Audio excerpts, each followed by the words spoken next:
Welcome to this City Lab workshop, where we'll look into the topic Transformative Portfolio-Based Approaches in the Governance of Urban Sustainability Transitions.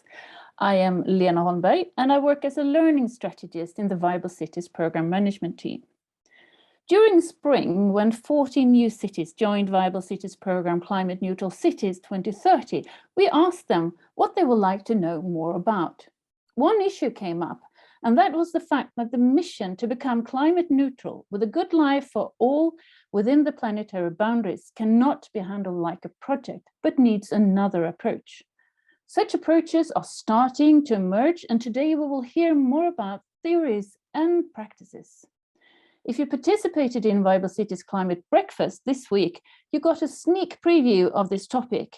But in this City Lab workshop, we go a bit deeper, and you will also get access to some material if you want to learn more afterwards. This workshop will also be recorded. And our host today is my KTH colleague, Kateryna Pereverza, who has been doing research on this topic and who will now tell you more about our workshop today. The floor is yours, Kateryna. Yes, thank you so much, Lena. Thank you for introducing me and this workshop. So now I will start in a moment sharing my screen so you can see some slides. So now I hope you do, right? Yes, super. So yes, Lena, thank you so much for introducing, and I also would like to thank you to Lena and to Viable Cities for actually creating this opportunity of City Lab workshops where we can go in depth on a certain topic with those people who are interested to do so and put time and explore it a little bit deeper. And today we are going to explore this transformative portfolio-based approaches for urban transition governance. As Lena said, I am a researcher in KTH, and I'm also collaborating with Viable Cities. And during the last 3 years, I'm looking at this topic of transformative portfolio-based approaches, actually. And today we will also have two great speakers whom I will introduce a little bit in a while. We also have our colleague Mande, who will be active on the Zoom chat, answering your questions if you have any. So please feel free also to be active in Zoom chat. And I would like to, before we start and go into the topic, to say a couple of words about this workshop and intention with it.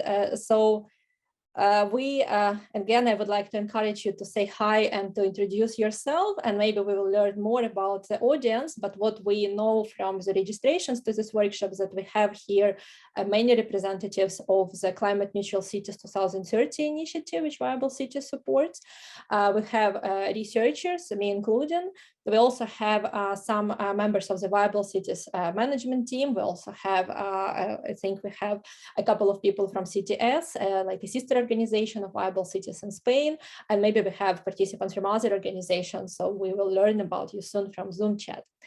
And as always, we might have different intentions from this workshop, and we are assuming that to learn from each other and from guest speakers, and maybe something we all are aiming for today.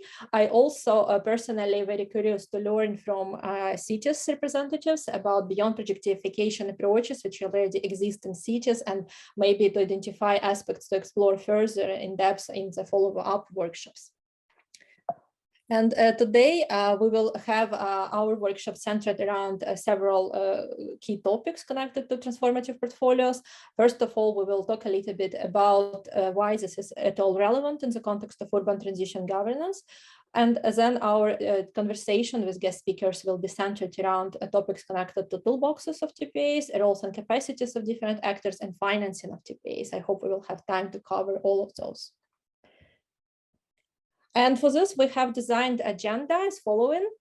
So first, we will have an introductory part, which will include some input from my side, but also we will have interactive element when we would like to learn from you as well, from all the participants here.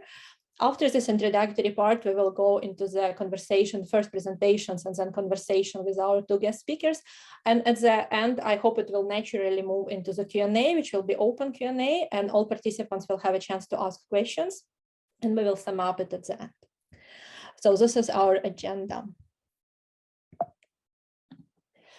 And then I start with like a first part of my introduction, in which I would like to talk about the motivation which we see in connection to the portfolio-based approaches. So one of this is connected to so-called projectification phenomenon and issues with projectification, which we started noticing, especially in this context of urban transition governance. So what is projectification? Projectification is broadly defined as reliance on projects and project management technique to structure activity. And we see that projectification and projects, they became very common in all areas of our activity. We know it very well from academia, for example. And I think you have similar impressions from municipalities. Initially, projects, they were regarded as very positive and a very flexible instrument. As some like interesting papers, they now describe projects that on one end, projects, they have those visionary goals, which are short term, but still. And on the other hand, they have this idea of practicality, pragmatism, that we need to deliver them in a practical way, like efficiently. So it was a lot of good things about projects, and this might maybe partially explain why they proliferated in our society. But this kind of happened to the extent that now we are talking in the research literature, we are talking about projectification of society, that it became so like penetrated those projects in all our activities that it started to be like issues with that. And what is, I think, important to say is that a projectification affected, for example, funding system, and now we see some kind of reinforcing loop when funding system keep on pushing us to organize our activities as projects, and this is kind of keep on going. And this also suggests that if we want to address it, we need to take a more systemic approach as well. But what are the challenges with projectification? As we see, one researcher nicely put it as more attention needs to be paid to the ways in which we coordinate work in temporary organization and its implications for achieving public policy goals. This is so-called a temporality problem, that we don't see how projects accumulate to certain goals. And this is particularly, this discussion became particularly kind of noticeable, and it's found very important in the transition governance context. Because what we have in transition governance context is that exactly we want to achieve long-term public goals. And for this, we more and more understand that we need directionality, we need institutionalization from experiments, for example. We also realize that to achieve those goals, we need to address many different wicked challenges, which are complex, multifaceted, many different framings of the same challenge. So we need to have more systemic and holistic approaches. We also observe uncertainty, that we understand that a lot of factors influence our plans, that we need to account for this. And for this, we maybe need to be more agile and based on learning continuously. And finally, we also now talking a lot in viable cities context and in other discussions about transition governance, that we are in this multi-level and multi-actor governance context. We realize that we cannot rely on activities of one actor. We need to catalyze and build upon activities of many different actors to leverage transitions to achieve complex societal missions. And for this, we need more collaborative approaches and more alignments, for example, across governance levels.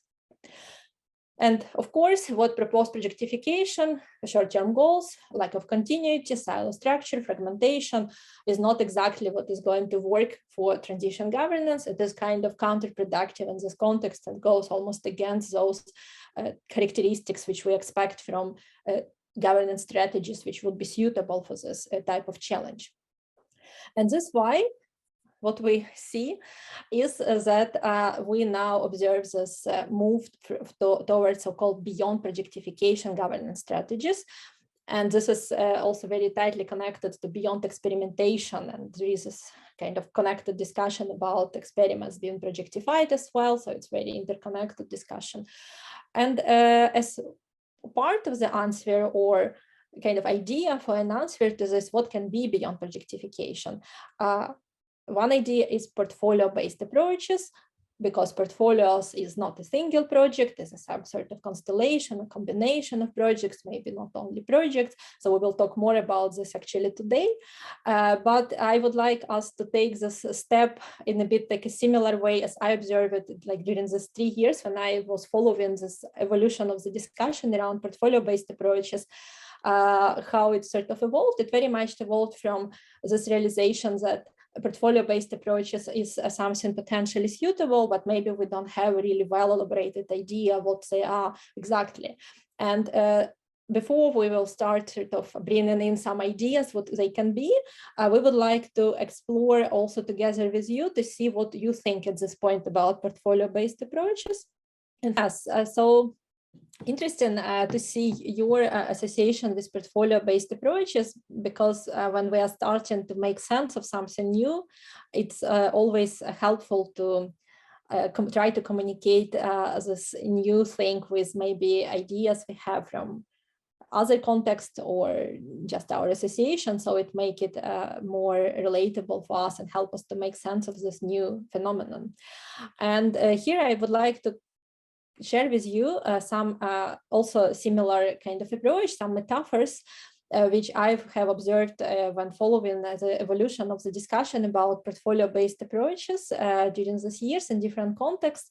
And I think it's interesting that people were actually developing many interesting metaphors to explain what meanings they would like to put in this evolving new transformative portfolio approaches, which maybe not that many people knew what they are about. And some metaphors which I found also very useful for me personally to understand better this. One is coming from viable cities context. It was used quite often when portfolio was explained as a snowball. And it was, for me, exactly this idea of overcoming fragmentation and having a kind of bigger impact if we are aligning our activities and we have some kind of synergies and we have this potential to bring about the impact of transformative change, maybe. So this was, I would say, quite powerful metaphor. Another one, which I've catched from one of the presentations of Dan Hill, former director of strategic design at Vinnova, when he was talking about portfolio as a glue. And here I think it's also interesting this focus on interconnection, that portfolio is some kind of elements, but they are interconnected, and portfolio is something which connects them. And it's very important idea for portfolio thinking. Another metaphor I've heard from Giulio Quagiotto, head of strategic innovations in UNDP. And I think this is an interesting one because he was talking about this funneling versus layering of options. And this leads us to this kind of questioning, what is the logic, what is a portfolio composition, how we choose what is a part of our portfolio, what is not a part, what is a kind of underlying logic of this. And one idea is this funneling logic versus layering logic. It can be other logic, but the metaphor itself, I think, is good because it starts asking this question. Another one which I've seen in many international discussions about portfolio is this spaghetti versus confetti. And again, it's about fragmentation, overcoming it, and having something more aligned and interconnected. And finally, the last one, which is very commonly used in many different contexts. I've heard it in viable cities, in UNDP, in other, it's a portfolio as a learning-based approach. I think it's important in many ways. First of all, it starts dealing with portfolio as a process. So it's not only a portfolio as a kind of dynamic outcome, composition of projects or activities, but it's some kind of process which is based on learning. So we start also talking about portfolio as an approach. So I think those can be, maybe if you find them useful as well. So they were very useful for at the early stages of conceptualizing portfolios.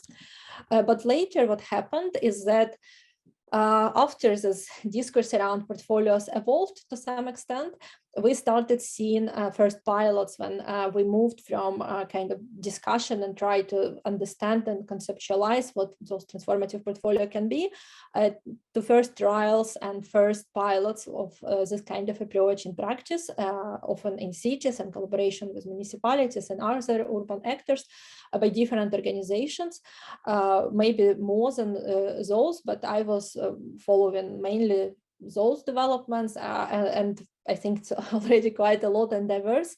A lot of interesting things were happening with support of UNDP, and I'm very happy that we have Elina with us today, who will share experience from all those pilots. UNDP collaborated with Hora Foundation, with the Gira Center, and I know that Julia Martinez from Gira Center is joining today, and I hope that in the future we will learn also more from their experience. So those actors, those organizations, they started developing, advancing portfolio approaches and trying out their elements in practice. Interesting developments were happening also in OECD OPSI, Observatory of Public Sector Innovations, whereas they are developing different tools for sense making of portfolio of innovations, and big focus at innovation as an element in the portfolio. And then also Climate KIC develops portfolio thinking in the context of their deep demonstrator mechanism. And recently, Viable Cities and Vinnova are developing the context of system demonstrator, which is going to be also mechanism connected to funding. And again, I'm happy to have Olle with us today, who will talk more about this new mechanism, which is based on portfolio thinking. And just to end my part here, I would like to say that in my research, I was actually trying to make sense of all these developments, both in terms of the evolution of this discourse and concept around transformative portfolios, and also practical developments and pilots. And for this, I was developing like different sense-making frameworks, as I call them, which helped me to understand, for example, what are the elements in a portfolio. Are we talking about projects, or maybe not anymore? Maybe we're talking about innovations, or maybe we understand them in certain sense, or maybe it's about different activities and interventions. So they kind of keep us to zoom in and talk a little bit more in details about certain aspects of a portfolio, which I think can be useful when it's so many different developments are happening in practice. We need some tools to make sense of all these developments. So basically today we are going to take some steps into looking in depth in the emerging portfolio-based approaches. Again, they are emerging practice and emerging toolbox. They are still in making. Those developments are happening in real life around us. So we don't have, so it's like in the process, learning in the process, and it's some kind of range of approaches which emerge, and we will see different elements of this toolbox and how they emerge in slightly different context. In viable cities, we before I realized it, before I moved to our speakers, in viable cities context, we see portfolio thinking in a number of instruments recently introduced in climate city contracts, in climate investment plans, which connect our ideas of portfolio to also financial flows and how to direct them to leverage those transformations to those activities which are part of our portfolio, intended to leverage those transformations, and system demonstrator, as I already mentioned, this new instrument which is under development. So that's why we also find it important to talk about portfolio thinking and portfolio approaches in the viable cities context. And finally, we have two great guest speakers today. I am very happy to introduce them. So we have Elina Järvelä, strategic designer at UNDP, and we have Olle Dierks, who is a portfolio strategist at Viable Cities. Yes, I think maybe you see them on the screen, so you will hear them. And now we will have their input, their presentations, about 10 minutes each, and then we will move to a panel discussion.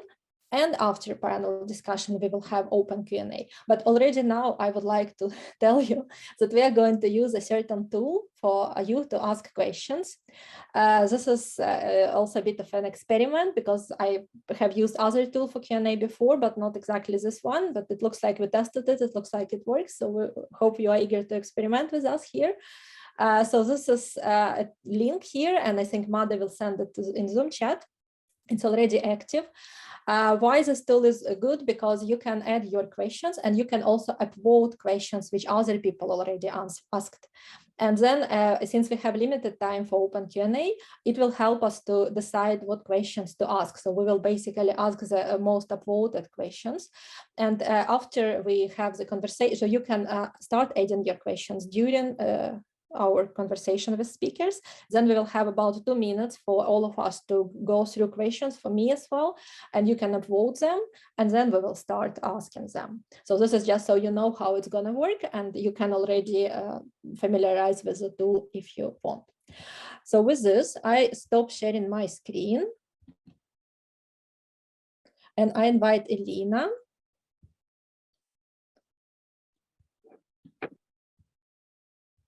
Hello. Hi. So you're welcome to start sharing your screen. Sure. Let's try it. Just a second.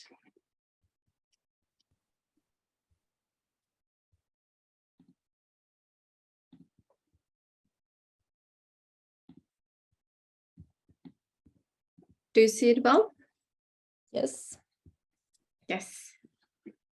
Okay, great. So good afternoon, everyone. Thank you for the invitation to share our work around portfolios. As mentioned, I'm a strategic designer at UNDP Istanbul Regional Hub, based in Helsinki, so quite close to you now. And I will just quickly give you an overview on our journey on portfolios. Why are we doing them? How are we doing them? And where are we doing them? Just to give you a bit of an overview before we then discuss more about them. There you go. So we have, as an organization, acknowledging that we have a bit of a relevance gap in responding to the current challenges. So that is really pushing us to think beyond projects.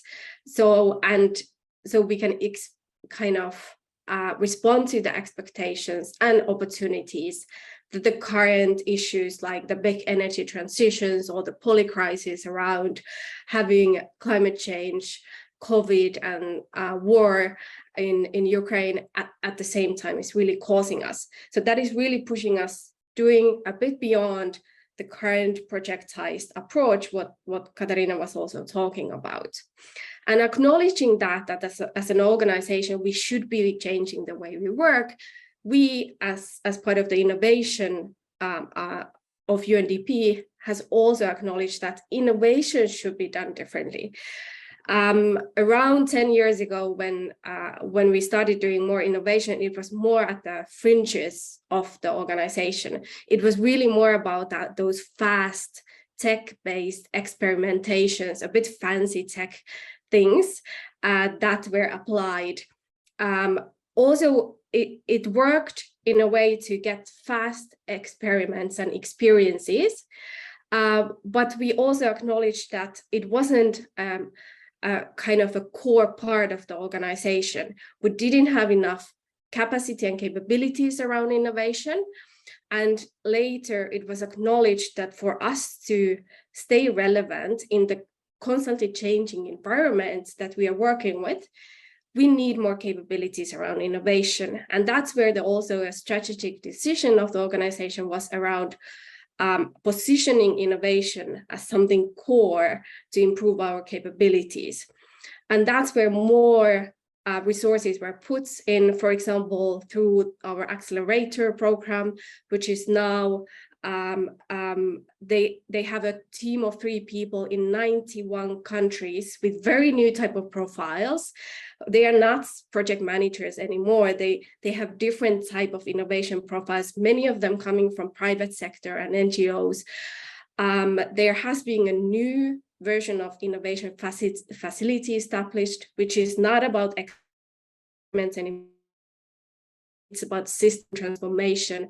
There are some strategic partnerships around with some key donors like EU around doing work on system transformation with cities. There's also a deep demonstration program that we are having, going deeply in that type of transformative work with a certain country offices, and so on and so on. So it has been changed from more tactical type of innovation, our approach to more strategic innovation. And now it's currently also mentioned in our strategic plan. So strategic innovation is seen as one of the enablers together with digitalization and development financing. So it's really acknowledged now across the organization, which is quite a lot, knowing the past of the innovation in the organization. And this is from the strategic plan, and it's really saying that if we want to embrace this transformative change, we really have to build new skills and capabilities like system thinking, but also a new culture.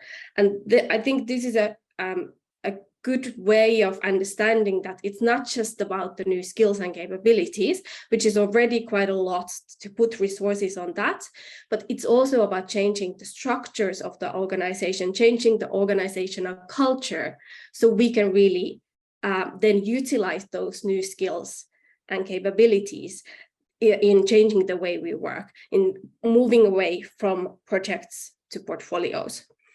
And portfolios is really one of the tools to enable that. So enable us to move from more experiments, more tactic experiments to more strategic innovation. Portfolio is seen as a mechanism that can enable that. And we have had portfolios before as well at UNDP, right? But they were thematic portfolios. Our country offices usually were structured around governance, environment, and social portfolios. So sometimes people say, oh, but we have had portfolios for long already, so why are you trying to introduce something old? But it's not really about those thematic portfolios. It's about connecting the dots. When we start talking about issues like depopulation, it doesn't sit within one cluster or department, but it's really about connecting the expertise and also utilizing the expertise in a more fluid manner when we are thinking about more transformative type of initiatives. A few key building blocks that we really apply when we're applying portfolios. Portfolios can be done differently, but the key issue, what we are looking into, it's really about moving away from those siloed single point solutions into adaptive portfolios, which has connected interventions, which learn from each other over time, right? And during the first phase, when we start the process, we're really applying that system lens into complex challenges. So we're not just looking individual issues in the system, but we are understanding how do they interact as a whole. And that's where we start applying more of that system thinking, that lens into how people are connected, how different actors are connected. If we're just talking about youth unemployment, what are different factors that are affecting that, so we can really tackle different barriers in the system and not just about a single factor. And that's the phase where we're really thinking about also our identity, as who is that portfolio holder, who are the stakeholders in it, and what is the intent of the portfolio, which is kind of that Northern Star or the purpose of the portfolio. So that's usually how we are kind of understanding the problems, the connections, and the actors in the system. And then we move into a more of a solution phase type of thing, which is really about designing the portfolios with those connected interventions. And that's where we are really trying to move away from those single point solutions, but understanding that if we are really understanding the main dynamics of the system, what are the different areas in that system that we could intervene to learn more about what is changing in the context and what might be really working type of solutions in it. And then we, at the last phase, we really need to manage them as a whole, and we really need to improve our capabilities and put together a framework. So it's not a linear implement and stop, but it's really an adaptive management cycle. And that's where the diamond of the portfolio comes from, when you really start dynamically applying it, dynamically managing it, using that to extract learnings from those interventions that you're doing. So 3 main building blocks that we use, and then of course, it's not just like this, but because it's a dynamically managed, it goes over and over. Then we adapt it, we redesign it, we implement it, and so on. Currently in our region, we are covering 18 countries in Western Balkan, Caucasus, and Central Europe. We have been able to, during the past 2.5 years, currently around half of our country offices are having some type of system transformation portfolios in different topics. We have around 13 active portfolios that are actively and dynamically managed. We have done a lot of training sessions, both for our internal staff, but also for our partners like EU and city officials. And then we have put together around 7 distinct offers for system transformation, which means that we have identified suitable topics as entry points, like digitalization, urban, future of work, and so on. Now we are looking into crisis portfolios because of the current Ukraine war. And just a few words about the urban transformation work. When we started with urban. We started looking into urban systems, so cities, and that was our starting point. We did a kind of 8 months design and research process where we put together an urban transformation framework, which we called Agora. It's a model that is guiding now our work with cities. And because we acknowledge that even the design process of portfolios, it's a bit longer than usually the project design.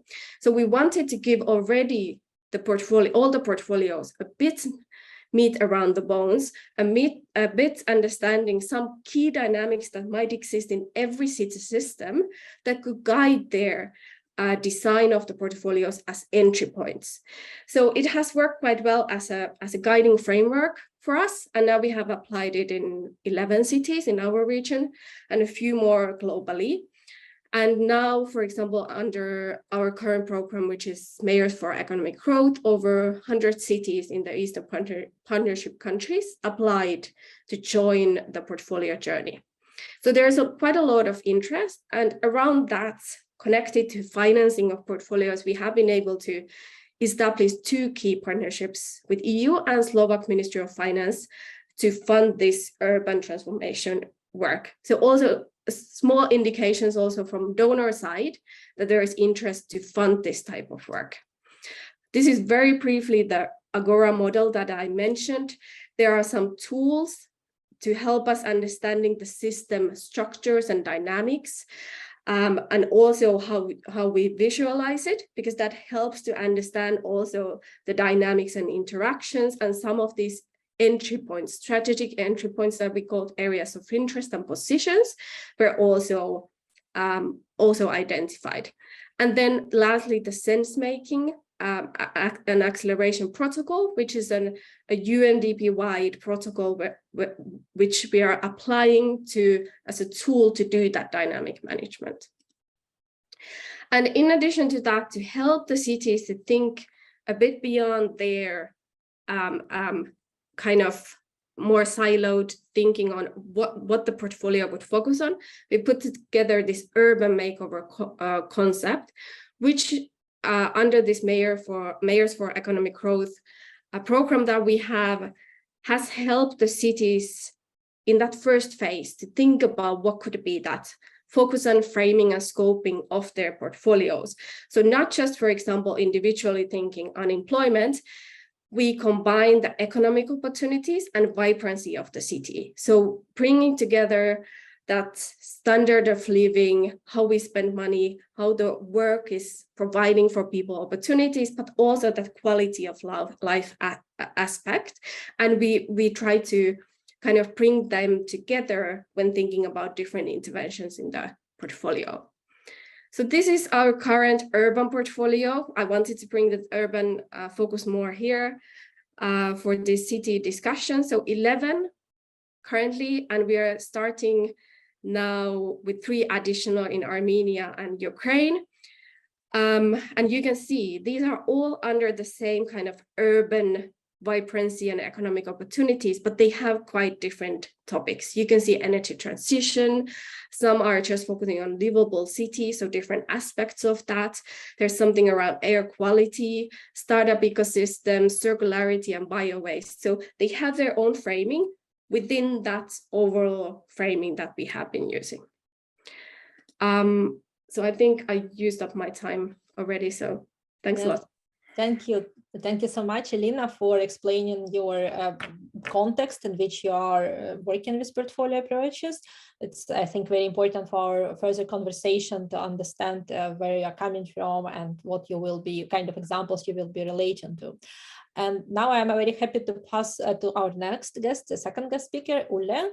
And Olle, please introduce yourself in more detail and share your experience from viable cities, but also climate smart cities challenge. So thank you so much, Kateryna, and also thank you so much for this wonderful presentation. Just had Elina. Looking forward to the conversation and to discuss some of the content in your slides. So as many of you know viable cities quite well, I will not go into too much of detail of our program, but I will share like one example on how we're working on the portfolio approach in viable cities. So just give me a second. I'll see if I can share my screen.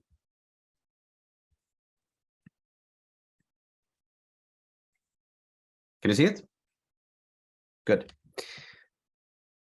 So at the sort of the heart of our work is the mission of climate neutral cities by 2030, with a good life for all within the planetary boundaries. We have now 23 cities in Sweden that are part of our program. And the very core is the climate city contract, where a lot of the actions and targets are presented and updated yearly. But we also have over 100 member organizations, and we have a little budget that supports the innovation activities in the cities.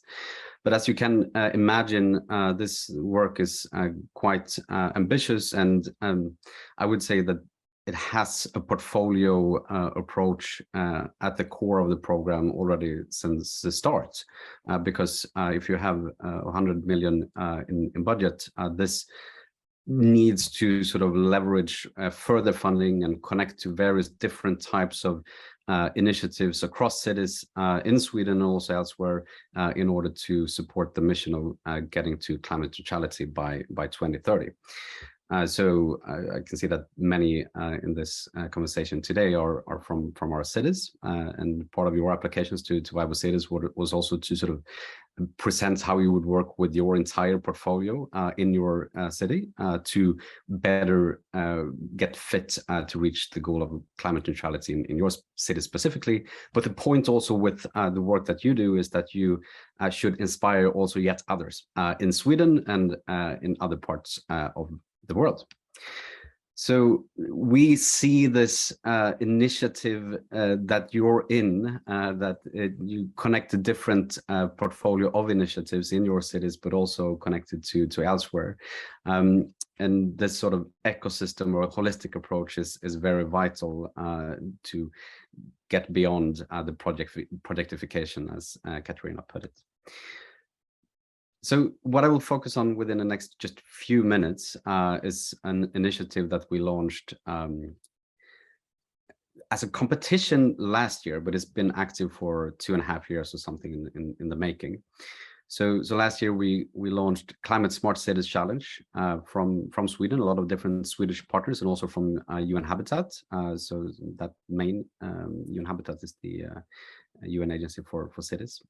We did this from the Swedish pavilion at the Expo Dubai as a way of also working with the sort of the best lessons learned we have at the time and constantly developing on sort of how we can strengthen the portfolio initiatives connected to the mission of climate neutral cities. And here also going beyond Sweden and the EU.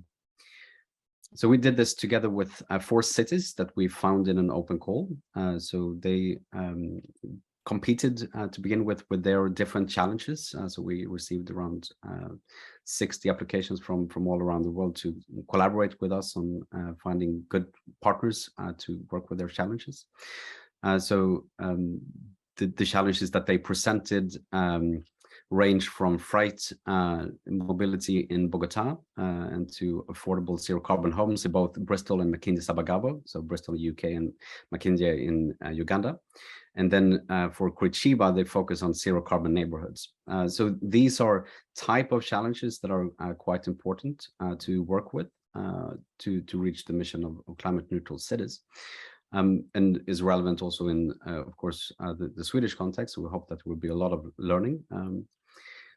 But I think one lesson learned that we have is that not only sort of talk about portfolio of solutions, very much in line with what Elina presented, but to sort of talk about portfolio of challenges and how we work with that in order to also open up and work across different organizations to better get fit for the transition to climate neutral cities. So Viable Cities and UN Habitat is sort of co-lead for this initiative. We're working closely with Technique for Vinova and the Swedish Energy Agency in this. But we also view the four cities as our core partners, along with many different other actors that perhaps not always are our usual suspects when it comes to collaboration. So it's also a way of sort of reaching out and collaborating with organizations that we would not have done otherwise, including getting access to others' portfolios and that will be relevant for these four cities and beyond. So the timeline for the sort of actual open call for the cities was started in 2020 actually, but we selected the four cities in the beginning of January last year, and then we worked for a bit more than 6 months on their challenges to define them.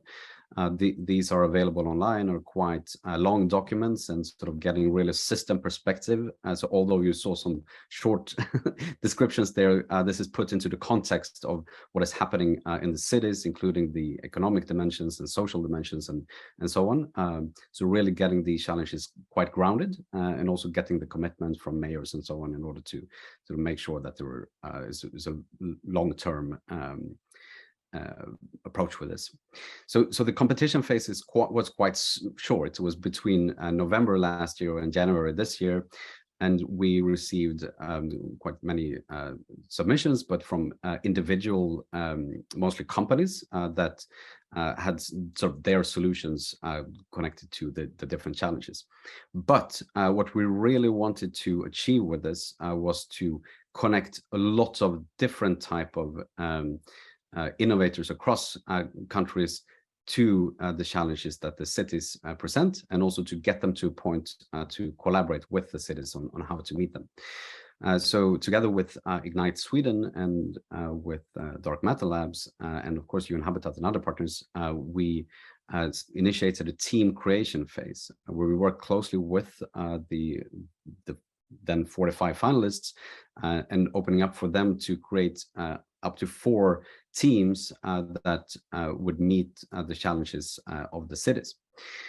And the point with these teams is that they get funding from Sweden of about $100,000 or euro per team that would be used for a planning phase, and that this planning phase would be for doing real system demonstrators in the cities, so in a real city context, to sort of showcase pathways on how the city could work with their challenges in a sort of limited extent, but that could be tied into the climate plans that the entire city has, and that this could be also inspiring yet other cities in the country and globally. So here are some numbers from the finalists, and as you see, they represent many different core industries and many different type of solutions. We actually announced the winning teams last week, so they are you can read on the website and can put it in the chat a bit later. And what sort of excites me in this context is that what they are doing together with us is that they're sort of piloting how to work with the notion of system demonstrator, which is also something that we're working on in the Swedish context for many of the cities that are part of this conversation today and will be growing in Sweden as well. So when we discuss sort of the development of system demonstrators, very much about this sort of portfolio approach. Here it says connected innovations, but it's portfolio pretty much everything that uses multiple levers. So it's easy to sort of get stuck on focusing on technology and so on. But here the point is that we want to connect to the procurement plans and the finance aspects, to policy, to sort of the skills and governance structures, and the behavior change of citizens and so on.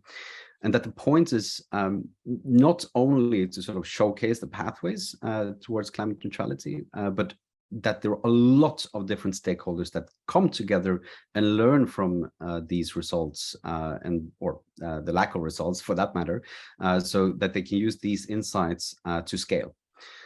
So scaling within the city and scaling elsewhere. So just to give you a glimpse on how we're working with the different partners in the Climate Smart City Challenge, we connect with many different partners, working on deepening and understanding and orchestration, investments and so on. But then also working closely with the cities and formulating what we call orchestration teams. And then work, of course, with the innovative teams and see how they all can connect to set up good system demonstrators in these four cities. And what the plan connected also to investments in all this is that, again, to leverage the funding that is available for the planning phase, to make sure that there is funding available for the actual system demonstrator starting in next year. And that this in turn is like a joint effort from the Swedish partners and from UN Habitat to mobilize over 300 million euro investment for climate smart cities, for these cities specifically. But the point also is to initiate these dialogues with a lot of different financial institutions, so that they also can get better fit to work with cities and climate. So that's ongoing conversations that we have related to this. So to just finish off, I got 2 more slides if I have the time, Kateryna. So first to mention that at the same time, we're doing this with 6 sort of consortia in Sweden. So Vinnova and Viable Cities launched a design phase for system demonstrators in Sweden. This is ongoing right now. We had the first workshop a bit less than a month ago, and I have the next in a couple of months.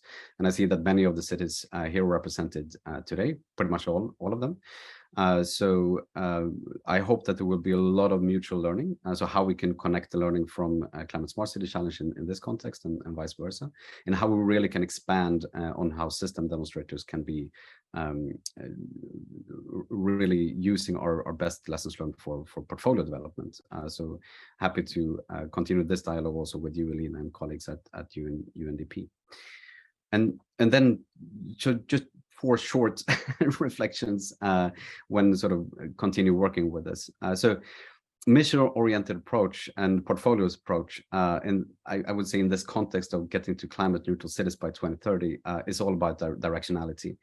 And as sort of this change would not happen if we would not work together with a lot of different stakeholders, the key is to learn with these stakeholders and sort of get them to sort of connect their different portfolios of initiatives to each other's and towards this mission. And just to really put it out there that when we address portfolio, it's perhaps not only about solutions, but rather that we discuss the portfolio of the challenges, the targets and portfolio investments and so on, and think of it in that context. And that is something that I would be happy to also explore in this conversation today. And then again, really to sort of look at the city portfolio, but then realizing that even though the local government would, of course, have a portfolio of its own, a city includes a lot of different stakeholders that each have their own portfolios. And then there are many cities and many global initiatives. So the point would be that how can we sort of cross-pollinate between different portfolios in this context? And here also, of course, the international learning environment gets very important, so that we do not sort of create Sweden as a silo in the development for climate neutral cities. That's it for now. Thanks. Yeah, thank you very much, Olle. Also very good to understand the context you've been applying portfolio thinking and portfolio approach. And I've seen we have also one question on Zoom chat, which I will try to incorporate in my conversation with you now. So I think now we can, so Madde, you keep us on screen, right? We will have nothing to share for a while. So we will be talking, it will be me talking to Elina and Olle. And yes, and we will try to go also a little bit now deeper in certain aspects of portfolio. And yeah, so it's actually a lot of potential directions it can take, but we have preliminary agreed on certain also maybe core themes we would like to explore. And I would like to start actually with you, Elina. You mentioned that portfolio is a lot about learning and that you use it as a sense-making tool. And we discussed with you earlier that sense-making plays an important role in portfolio design and other stages of portfolio approach. And can you talk a little bit and share with us your experience of how does it look in practice to do with this portfolio sense-making? Can you share some elements of practice? Yeah, absolutely. So like I mentioned, we have a sense-making protocol. We have developed UNDP together with Cora Foundation. So it's really guiding us practically how to do sense-making. And for us, how we consider sense-making, it's really a kind of structured and strategic learning conversation, bringing different actors together to share their experiences, creating connections between those experiences and listening between the lines. So it's really a space for reflection, connections, and insights. So it's not just about sharing, it's a social event of coming together, sharing, but then mutually giving meaning to those learnings from the portfolio. So when we have certain roles in each sense-making session, which means some of the people who can be, for example, those who are leading the interventions in the portfolio, they come and present their experiences.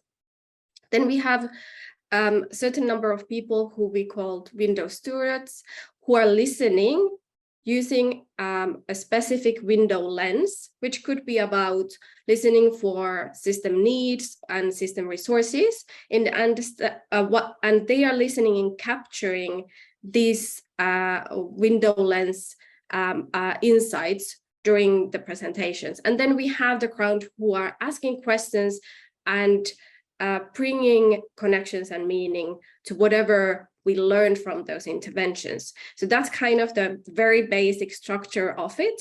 It usually takes 2 to 3 days to do that, 3 days, half a days, to coming together, sharing, and then building insights from those connections, and then actionable recommendations. What did we heard? What did we learn from the previous interventions? And what are the action points for us to adapt the interventions and the portfolio? And this is kind of the basic structure. What we do in the beginning of the portfolio work is usually we apply sense-making in understanding what's already in the system connected to the topic that we want to tackle. It is guiding us to understand already existing interventions, already existing partners and stakeholders, connections between them, and helping us to identify what is the topic that we want to focus. So it's giving us, it's a tool for framing and scoping. And during the implementation of the portfolio, it's really the tool for learning, right? Learning and capturing the learnings, and then a tool to form mutual understanding of the adaptations needed for the portfolio. And then later, usually after a year or so, we also use it as a tool to understand, is that intent that we set in the beginning, that Northern Star, is it still valid? Is it still valid with the context that is surrounding us?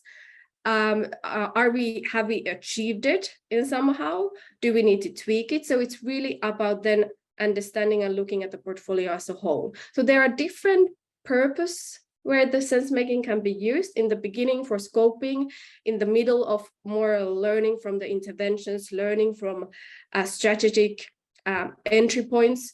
Should we redesign them? Should we add? Should we remove something? And then after some time, more as an overall intent checking of learning, did we achieve something? And this also, of course, all of this has to be documented in some way. So usually we have now we are in the process of putting together this type of dashboard, which can then capture all of these actionable kind of recommendations and learnings and the changes in the portfolio. So it is also captured. And in that way, when you set up this type of systemic rhythm for the sense making, so for example, we do very light one monthly to understand the basic interventions, quarterly to understand on that strategic entry point level, and then multi-level in a way biannually, and then intent level annually. So in that way, every step is feeding into the next one, and then you form that even more kind of intelligence around what should happen. So in that way, that learning is structured, it has a schedule, and it has a structure to guide us. Mm. Yeah. It's a bit complex, but I hope this kind of clarified, because organically there is a risk that if somebody is holding the intervention, that learning will stay within that individual or within that individual organization. So this is a kind of a practice to coming together. So it's the learning and intelligence doesn't stay with only someone or with some organization. Mm. Yeah, it's very interesting. It sounds almost like creating some kind of culture on the city scale of this, like iteratively sharing and, like as you call it, generating intelligence. Very interesting how it sort of reshapes interactions on the city level and creates this culture. Yeah, it's very interesting. I think we will be back to also these roles of different actors in this process in a moment. And now I also would like to ask Olle, because I think it's interesting that we are kind of talking here, we're touching upon this, what are the elements in the portfolio. And Elina just now said that it's everything what is also happening in the cities. And I think many city representatives here, they know that it's a lot happening in the cities, and we would like to learn from all this. And in like UNDP approaches, this is like a starting point. And in your, Olle, and now I will be referring to Climate Smart Cities Challenge to be more like specific, that it's a bit different starting point. It's that you have challenges which you define together with cities, but then you wanted to form this so-called system demonstrator from different initially disconnected proposals from many different companies, innovators, you call them, so they can together form a kind of systemic interventions to address this challenge. So can you tell us a little bit more about how did it happen? How did you manage to make all those innovators to work together, and what was this shift? What happened to their initial solutions? What was the difference with the last ones? So in the beginning of this year, these were indeed like different solutions, or at least applications to the Climate Smart City Challenge. So I went through pretty much all of the applications, and I don't know if you've taken part of competitions and the applications in competitions previously, but quite typically it's pitches of individual solutions that might not always address the need super thoroughly. I think that they all of them, or many of them at least, presented viable solutions that was quite exciting, but there was like a big difference between what I read in the beginning of this year when looking through the many applications and when looking at the sort of the final submissions from teams. So the main difference I would say is that the dialogue was in the application very much about what the challenges are in the cities and how to sort of work with them as a sort of plan, how the different organizations could work as a team to sort of address this. And what also happened during this spring, again, many thanks to Dark Matter Labs and to UN Habitat and to Nesta Challenges and Ignite Sweden that were taking care of this sort of matchmaking process. Because what we saw in the sort of final submissions was that many of them used a similar language. So I think language is key in order to work across different organizations and different countries, and also getting a sort of a shared sense of what is needed. So thanks to sort of a lot of intelligence from Dark Matter Labs on developing a sort of concept of system demonstrators together with us and sitting in many meetings with these innovators and also with the cities, it felt that quite strongly that when they sent in the final submissions that they had a similar sort of approach to how work with this and used similar wordings and so on.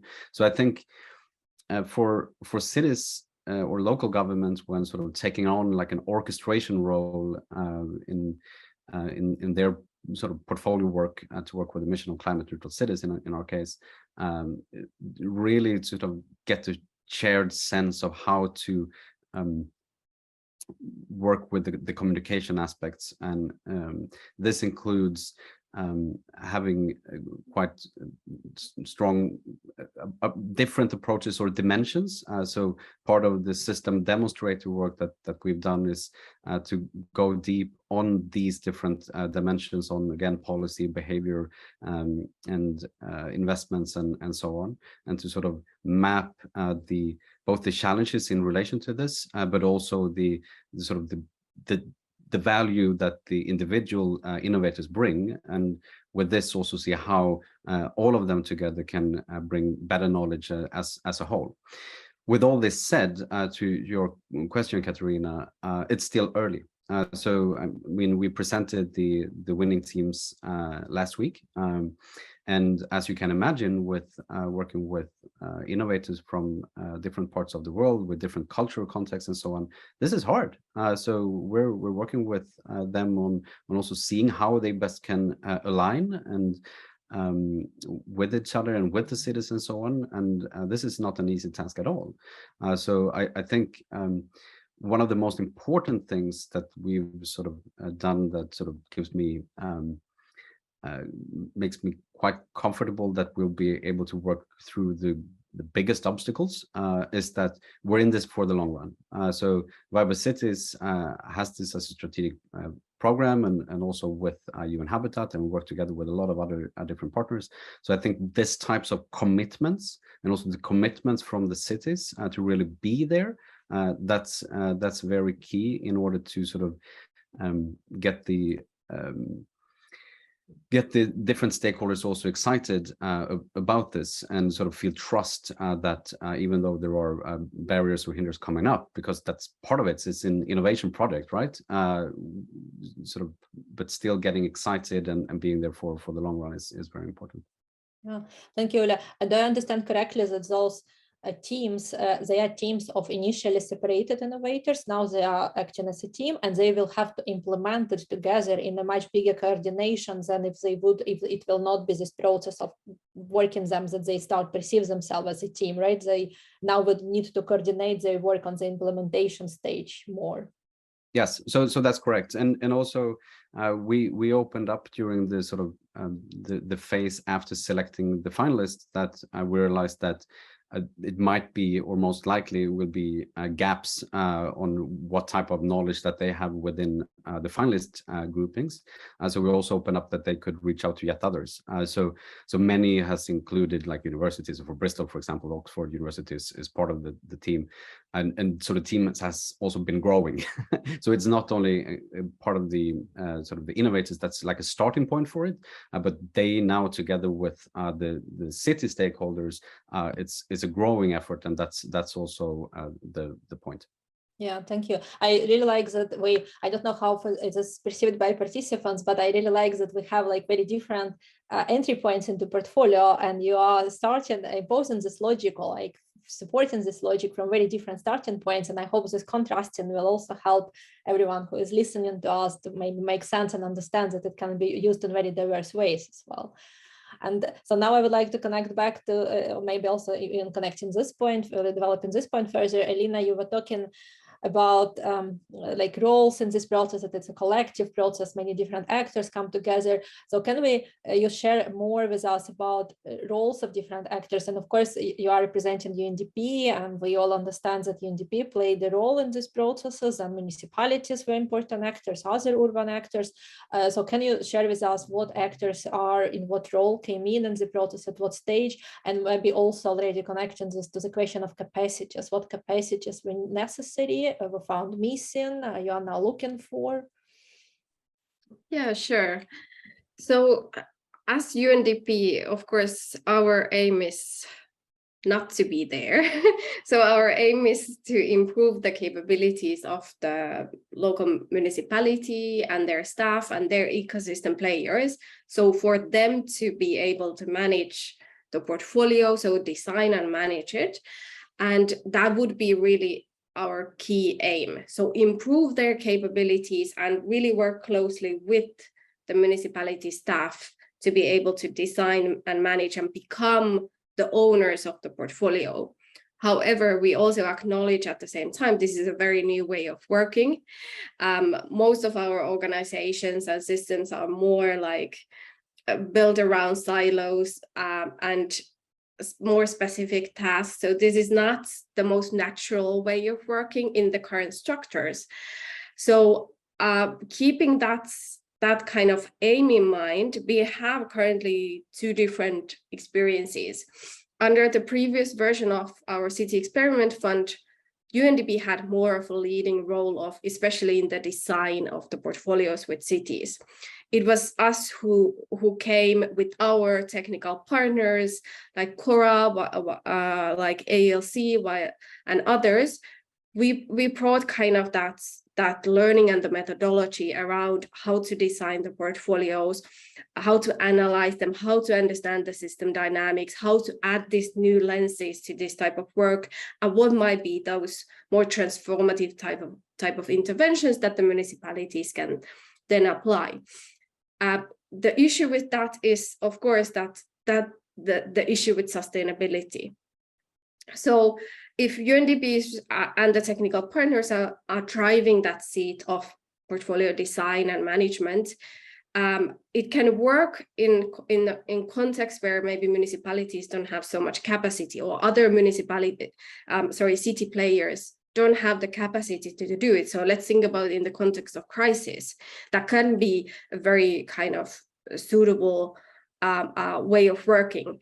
But if we are aiming for sustainability and for also municipalities to be able to change the way they work, that capability needs to sit with them. So now with the new phase of the mayors for economic growth, we are really having that as a starting point. So we are really having a lot more time for training, for them to start applying these tools, but giving them more time to understand the meaning of the tools and the methodologies, doing a lot more co-design sessions with them, giving them time to also start changing their mindsets into these new ways of working, how they consider their roles in the ecosystem and all that. So there's a lot more of that capability building attached to the portfolio design and management, but with the aim that after 2.5, 3 years, they would have that capability sitting with them. So they would be able to then, now we do that journey together for the next 3 years.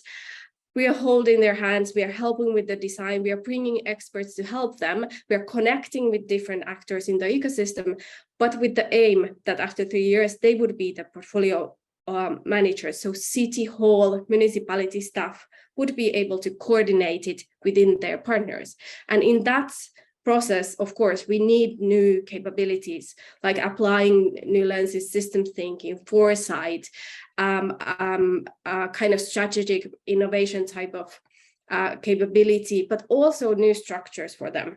I was talking about also that at UNDP, we're changing some of the structures as well. So if to nurture the new capabilities, there needs to be like flexible procurement and funding mechanisms with the municipalities as well to enable that, and so on. And this, of course, doesn't mean that municipality has to do everything, but for them to be the orchestrator was what Olle was saying as well. So them to be able to coordinate the activities within their city together with other actors who contribute, who lead some parts of it. It takes time to build that capability, but that's kind of our aim. Yeah, it's very interesting. You also, I think it's important that you're saying that UNDP also needs to like change. Everyone involved should change, right? So it's if we want to achieve this transformative change, new ways of working, then all involved actors should make a step in this direction.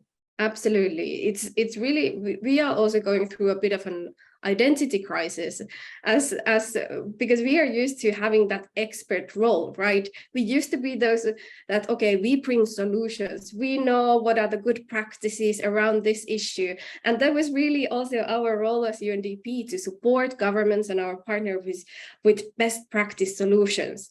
And now suddenly we are also saying, hey, there's so much uncertainty in the world that we don't really know what is the best solution. So it has also changed our roles. What is our role in this, helping others to apply? So it's also changing the way we work. And in that whole, of course, that type of transformative change, organizational change takes time. Yeah, it's, I think, very important point for this conversation, how this portfolio approach then lead us or have the implication need of changes in organizations and across organizations. Thank you, Elina. And I would like to move also to Olle with a little bit maybe similar question to ask about the role of municipalities, because you mentioned already that you regarded them as strategic partners. They were active in defining challenges, right? But then what was, how did it look, this interaction with municipalities, and how did they, for them, was it natural process that now they have those teams of innovators who are going to do the system demonstrators in their cities, how they perceived it? Was it something new for them as well, right? Yeah, definitely. And I mean, to begin with, as many of you that have been working with us at Fiber Cities or part of the Fiber Cities program know, we sort of see the local government as to sort of sitting in the driver's seat for the transition, and that has a similar sort of design also within the Climate Smart Cities Challenge, of course. I think when it comes to the sort of the role of the local government in this and the innovator, we hope that we will be able to sort of create like this larger team where the local government and the innovators are sort of part of the big whole. Part of sort of that design is also to understand like procurement landscape and so on for each and every system demonstrator that we're planning for. So we'll see.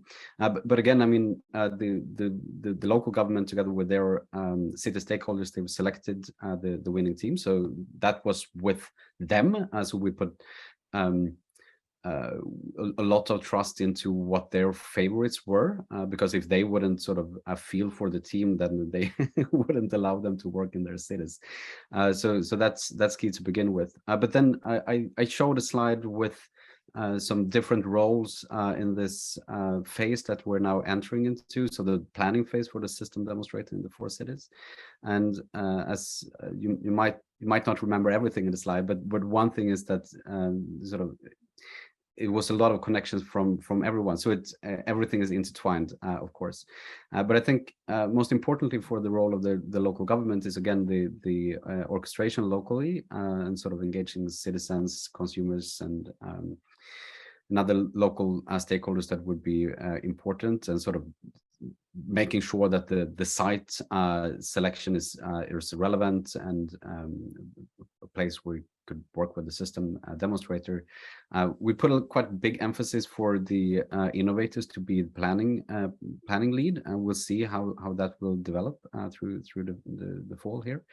But the point is also together. So both the innovator teams and the local government or the city stakeholders, they work together to make sure that there is more funding available in the next steps. One of the teams has even sort of set up a fund of their own, so that's part of their logic for how to work with that type of big finance that is needed. But also we see UN Habitat, Viable Cities, and other partners as their partners too. So we sort of jump on board together with them with ambition to sort of make this happen. And I think that type of sort of we element in it is very important for the next steps. Yeah, interesting. So those innovators, they will keep on collaborating with municipality, right, in the next stages, and they will have some also joint learning arena, or they do things, they will have some regular interactions. Absolutely. Interesting.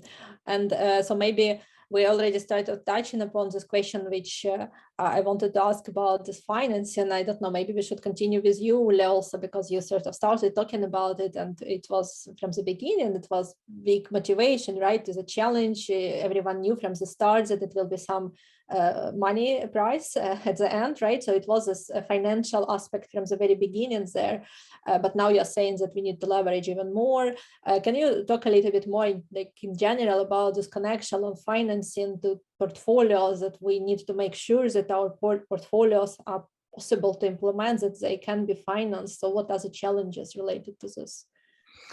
So there are many layers in the sort of the financial landscape. So I think one that is quite interesting in relation to all system demo work is sort of the upcoming procurements for each of the cities, including the Swedish cities.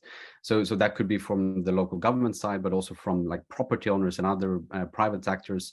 So how can they get sort of insights or learning made that could influence their future procurement plans, and so how they could sort of change the current financial flows basically in a way that sort of supports the mission. And this is also something that we're working on quite a lot within the climate investment plans that you mentioned, Kateryna, is part of our portfolio logic at Viable Cities. So that's like one thing, and that could be I hope that we'll see a lot of that with the city stakeholders, not at least. So that's one element. Another element is how could we finance the system demonstrator? And again, looking both at the Swedish and so the up to 6 Swedish system demonstrators that we're planning for, and the 4 within the Climate Smart Cities Challenge, because to begin with, it's not necessarily so that it has to be super costly. So we haven't yet like put a price to it or a sum or a budget. For the Swedish ones, we've said that it might be $2 to $4 million in funding per city and year. Sorry, in budget per city and year. We do not yet know if that is a relevant figure. Some said it could be less, but we also got information that in some cases it could be needed more.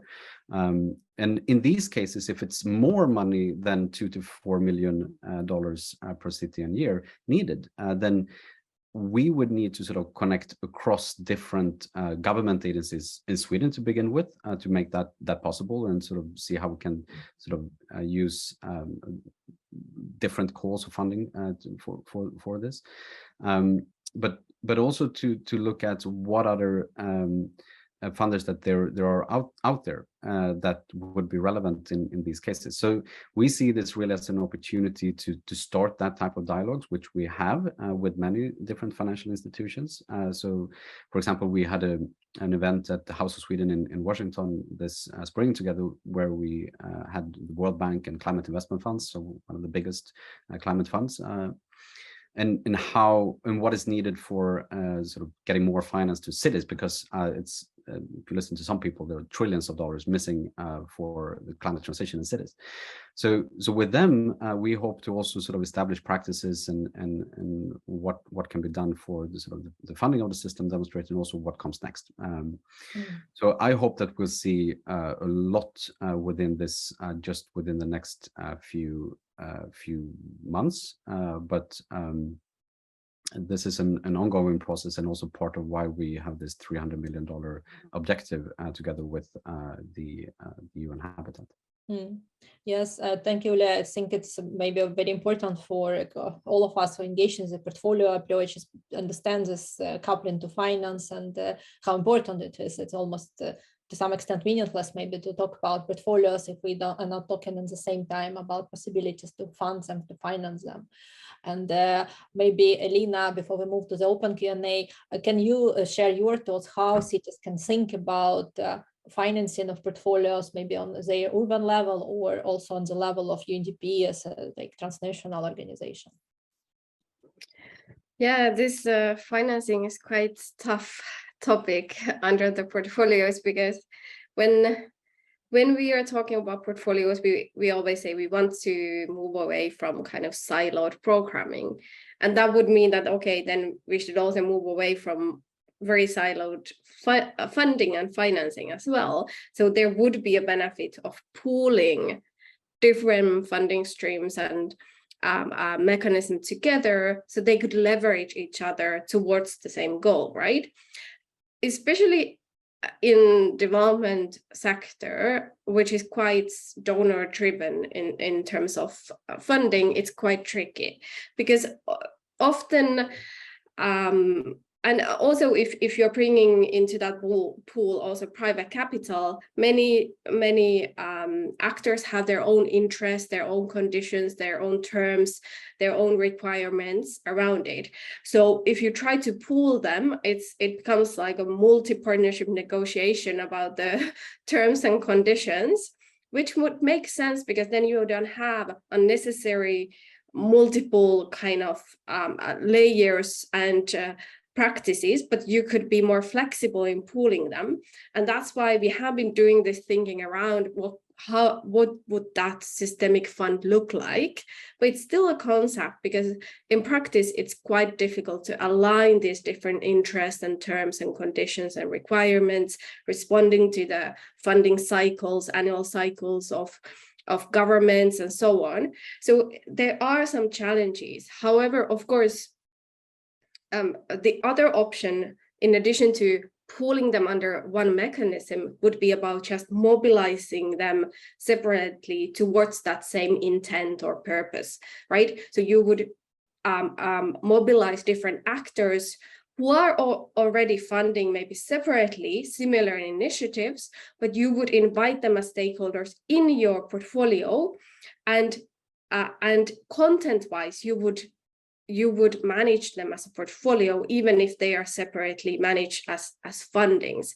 Maybe not so efficient and maybe doesn't fully kind of leverage each other and maybe remove some of the layers in there, but it has that element that then the funding is used towards the same direction, right? And you can benefit that maybe some funding is kind of directed into some barriers in the same system, and the other one is towards the other. And then you still invite them practically in the sense-making sessions so they learn from each other. So in that way, that funding can be organized in different ways.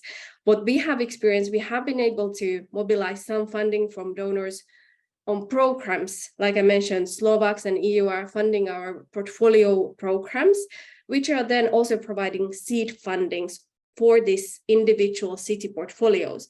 And that's kind of covering both technical design, but then also giving seed funding for activating the first interventions in the portfolio, which is really, really crucial, because then we see that it's much easier to invite others when you already have that small seed funding in that portfolio. Somebody took the first kind of risk. It's almost like de-risking a bit when there is somebody who took that initial risk of doing something already in that portfolio manner. And then you could utilize the learnings in attracting new donors and partners and stakeholders. So it has worked a bit like a catalyst, that small seed funding. We have, for example, one example from North Macedonia where they work on bio-waste. And we had small funding around 50,000 to help them to do a bit of a research, to do understanding how the bio-waste system works. And then using those learnings, they were able to mobilize additional 250,000 from others. So, and and then again and again adapting the portfolio. So it was kind of critical. We have examples where we see that a lot of effort was put into the design, and then you couldn't attract the funding, right? So there are also, so this type of seed funding early to engage somebody, some key donor or some key funder who is interested in that topic is really crucial. And it's really then a catalyst to mobilize others as well. Yeah, thank you, Elina. I think it's very important for cities. Maybe this approach is something cities can do more easily, because this pooling, as you mentioned, and what Olle is talking a lot about, is perhaps such organizations as Viable Cities, UNDP, can be more active in, right, than maybe urban level actors who can do it to some extent, but maybe those big actors will be more efficient if they will work in this direction, right? Yeah, absolutely. And I see also our role in that, okay, we can be that, okay, we introduce new ways of working, but we can introduce those small seed funds as well, which will then again give them more tools to build their own networks and own partners and all that. So in that way, it's where I see our role in this as well. Yeah, thank you for also we touched upon this question of financing, and now I am looking at times that we need to start looking into the open Q&A part.